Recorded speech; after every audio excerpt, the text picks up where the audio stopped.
अपना अगला जो चैप्टर है वो है 26 का मानव का तंत्रिका तंत्र।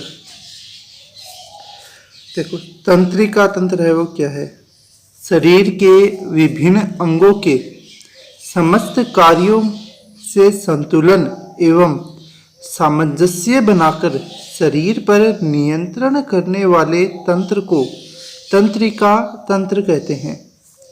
तंत्रिका कोशिका तंत्रिका तंत्र की क्रियात्मक इकाई होती है। यानी शरीर के जो विभिन्न अंग है उन अंगों के समस्त कार्यों से संतुलन एवं सामंजस्य बनाकर शरीर पर नियंत्रण करने वाले तंत्र को तंत्रिका तंत्र कहते हैं। यानी तंत्रिका तंत्र एक ऐसा तंत्र है जो हमारे शरीर के सभी अंगों पर नियंत्रण और सामंजस्य बनाकर रखता है, ठीक है, और उसी के अनुरूप उससे कार्य करवाता है। तो ऐसे तंत्र को तंत्रिका तंत्र कहा जाता है, ठीक है। तो तंत्रिका तंत्र की परिभाषा हो गई, शरीर के विभिन्न भागों अंगों के समस्त कार्यों से संतुलन एवं सामंजस्य बनाकर शरीर पर नियंत्रण करने वाले तंत्र को तंत्रिका तंत्र कहते हैं। तंत्रिका तंत्र की जो क्रियात्मक इकाई है वो तंत्रिका कोशिका को कहा जाता है। तो तंत्रिका कोशिका तंत्रिका तंत्र की क्रियात्मक इकाई होती है। तंत्रिका कोशिका है वो तंत्रिका तंत्र की क्रियात्मक इकाई होती है। यानी पूरा तंत्रिका तंत्र है वो तंत्रिका कोशिकाओं से बना होता है। अब देखो, एक तंत्रिका कोशिका के तंत्रिका काय दूसरी तंत्रिका कोशिका के एक्सोन से जुड़े होते हैं जिसे सिनेप्सिस कहते हैं, ठीक है। सिनेप्सिस क्या होता है वापस समझो। देखो, एक तंत्रिका कोशिका के तंत्रिका काय दूसरी तंत्रिका कोशिका के एक्सोन से जुड़ी होती है जिन्हें सिनेप्सिस कहते हैं। देखो इसके पर क्या होता है,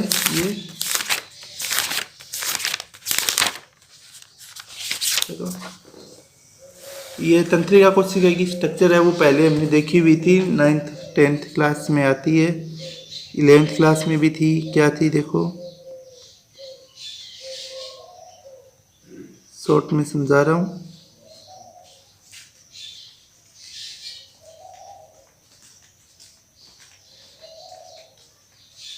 जो तंत्रिका कोशिका है उसकी संरचना कुछ लगभग इस प्रकार से होती है।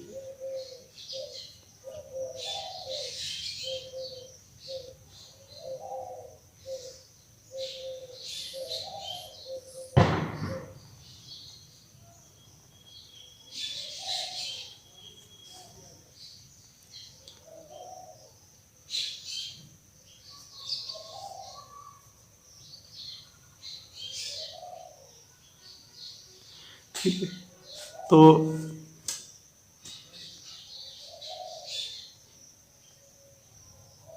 ये है तंत्रिका कोशिका। अब ये जो तंत्रिका कोशिका का ये वाला भाग है ये कहलाता है साइटोसोम। ये तंत्रिका काय, ये तंत्रिका काय हो गए ये वाला भाग। तंत्रिका काय से ये ऐसी लंबी लंबी संरचनाएं हैं शाखा के रूप में ये निकली रहती है, इनको द्रुमाशय कहते हैं, ठीक। तो ये एक तंत्रिका कोशिका का ये हो गया द्रुमाशय, ठीक है। और इस तंत्रिका कोशिका का द्रुमाशय जो इसी का ये वाला भाग है ये एक्सोन कहलाता है। एक्सोन के लास्ट में ऐसी संरचनाएं निकली रहती है, ये एक्सोन भाग है, ठीक है। तो हमने पढ़ा क्या है, देखो सिनेप्सिस क्या है, एक तंत्रिका कोशिका के तंत्रिका काय दूसरी तंत्रिका कोशिका के एक्सोन से जुड़ते हैं जिसे सिनेप्सिस कहते हैं, ठीक है। तो एक तंत्रिका कोशिका के तंत्रिका काय दूसरी तंत्रिका कोशिका के एक्सोन से जुड़ते हैं, ठीक है। अब ये तंत्रिका कोशिका हो गई। अब यहाँ पर दूसरी तंत्रिका कोशिका बनाते हैं। चलो, ये दूसरी तंत्रिका कोशिका हो गई, ये इससे द्रुमाशय है एक्सोन है वो निकले हुए हैं।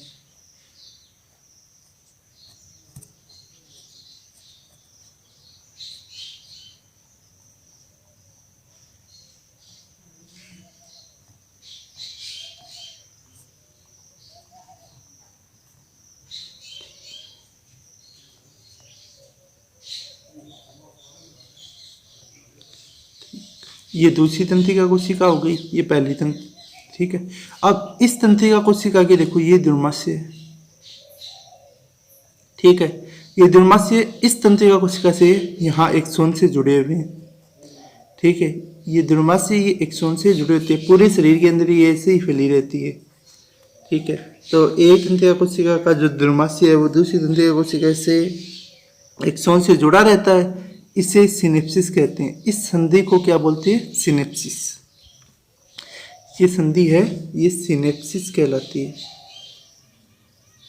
इस संधि को सिनेप्सिस कहते हैं, ठीक है। तो ये आ गए समझ में सभी को सिनेप्सिस क्या होते हैं। यहाँ तक पहला पैराग्राफ हो गया अपना। अब अगला जो पॉइंट है वो है तंत्रिका तंत्र के कार्य। देखो तंत्रिका तंत्र के कार्य क्या होता है? शरीर के विभिन्न अंगों की क्रियाओं को संचालित करना एवं नियंत्रित करना। पहला कार्य है शरीर के विभिन्न अंगों की जो क्रियाएं हैं उन क्रियाओं को संचालित करना और उन क्रियाओं पर नियंत्रित करना, जो तंत्रिका कोशिका का कार्य होता है, ठीक है। दूसरा कार्य है बाहरी वातावरण से सूचनाओं को ग्रहण करना एवं उनके प्रतिक्रिया करना। बाहरी जितने वातावरण से जितनी भी सूचनाएं, जैसे सर्दी है, गर्मी है, ठीक है, तापमान है, तो उस सभी को ग्रहण करना और उसके लिए प्रतिक्रिया करना शरीर के अंदर, वो तंत्रिका कोशिका का कार्य है। ऐच्छिक क्रियाकलापों पर नियंत्रण। ऐच्छिक क्रियाकलाप कौन सी होती हैं? ऐसी क्रियाएं शरीर में जो हमारी इच्छा अनुसार होती है, जैसे हाथ की मांसपेशियां, हाथ है इसको हिलाना, ठीक है, पैर हिलाना, पैर की मांसपेशियां हैं उन पर नियंत्रण, ये हमारी इच्छा अनुसार होता है, ठीक है। तो ऐच्छिक क्रियाकलापों पर नियंत्रण है वो भी तंत्रिका तंत्र द्वारा होता है। अनैच्छिक क्रियाकलापों पर नियंत्रण। अनैच्छिक क्रियाएं कौन सी होती है? ऐसी क्रियाएं जो हमारे नियंत्रण में नहीं होती। जैसे हमने पाचन तंत्र पढ़ा, तो पाचन तंत्र में हमने पढ़ा कि एंजाइम स्रावित होते हैं जो कि भोजन के पाचन की क्रिया में मदद करते हैं। तो एंजाइम के स्रावण में हमारी कोई भी नियंत्रण नहीं है शरीर का। हृदय का धड़कना, हृदय के धड़कने पर भी हमारा कोई भी नियंत्रण नहीं है। फेफड़ों का जो डायफ्राम का फूलना सिकुड़ना, उस पर भी कोई नियंत्रण नहीं है। तो ऐसी क्रियाओं को अनैच्छिक क्रिया कहते हैं जिन पर हमारे शरीर का कोई भी नियंत्रण नहीं होता। तो इन ऐच्छिक और अनैच्छिक क्रियाओं पर नियंत्रण है वो तंत्रिका तंत्र ही करता है। तो ये कार्य है तंत्रिका तंत्र के। 4 कार्य पढ़े हैं। पहला कार्य था शरीर के विभिन्न भागों की क्रियाओं को संचालित करना व नियंत्रित करना।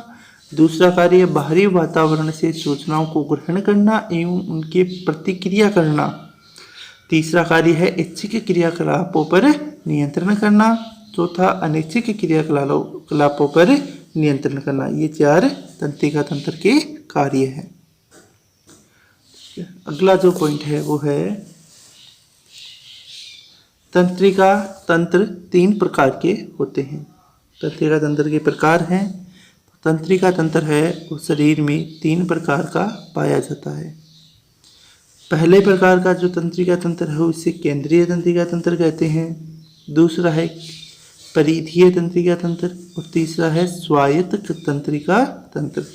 3 प्रकार का तंत्रिका तंत्र है वो हमारे शरीर में पाया जाता है, ठीक है। अब पहला तंत्रिका तंत्र है केंद्रीय तंत्रिका तंत्र। यहाँ से हम पढ़ना शुरू करते हैं। देखो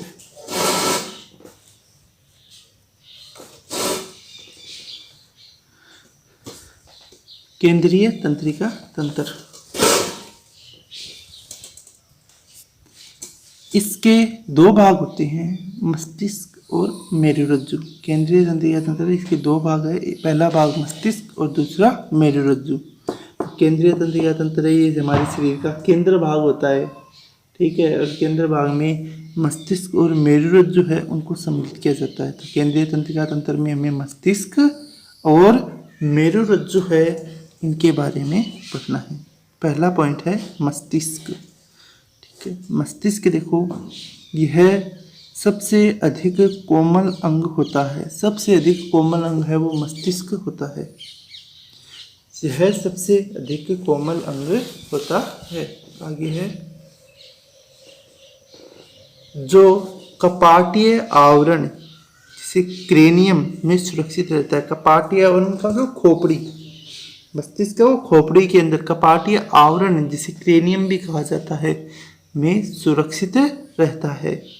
मस्तिष्क पर 3 मस्तिष्कावरण पाए जाते हैं। मस्तिष्क के ऊपर 3 आवरण पाए जाते हैं।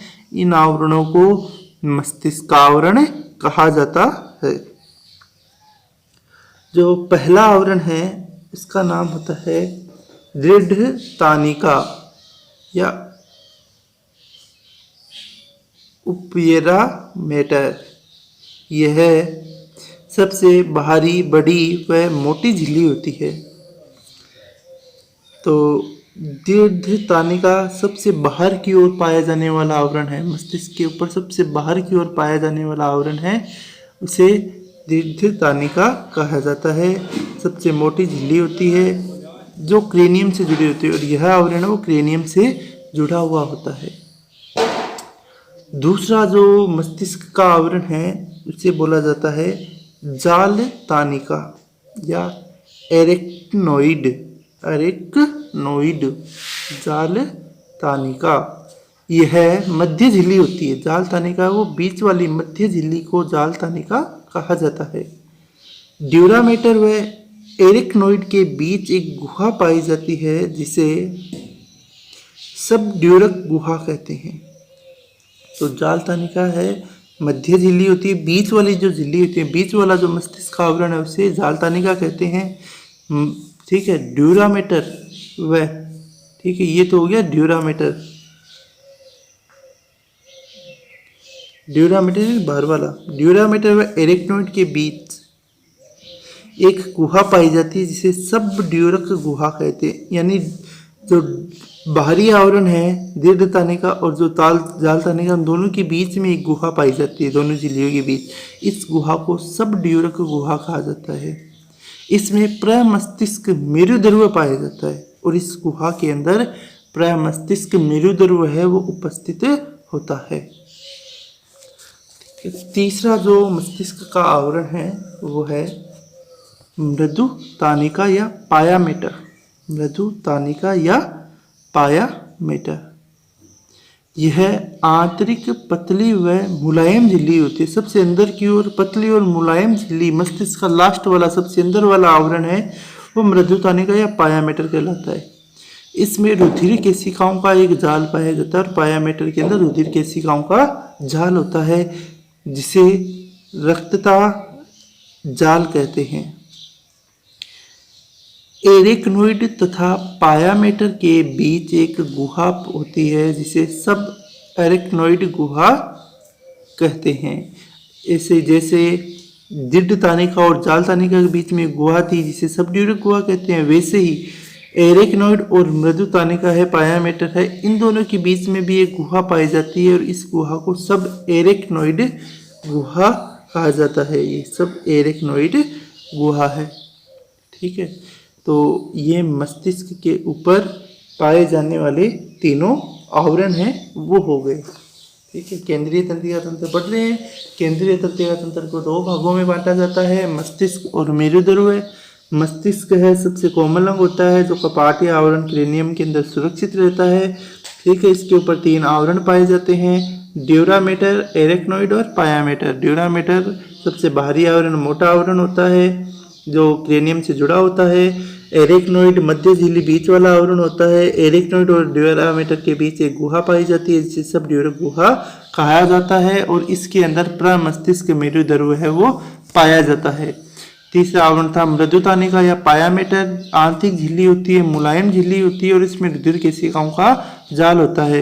एरेक्नोइड और पायामेटर के बीच में भी एक गुहा होती है जिसे सब एरेक्नोइड गुहा कहा जाता है।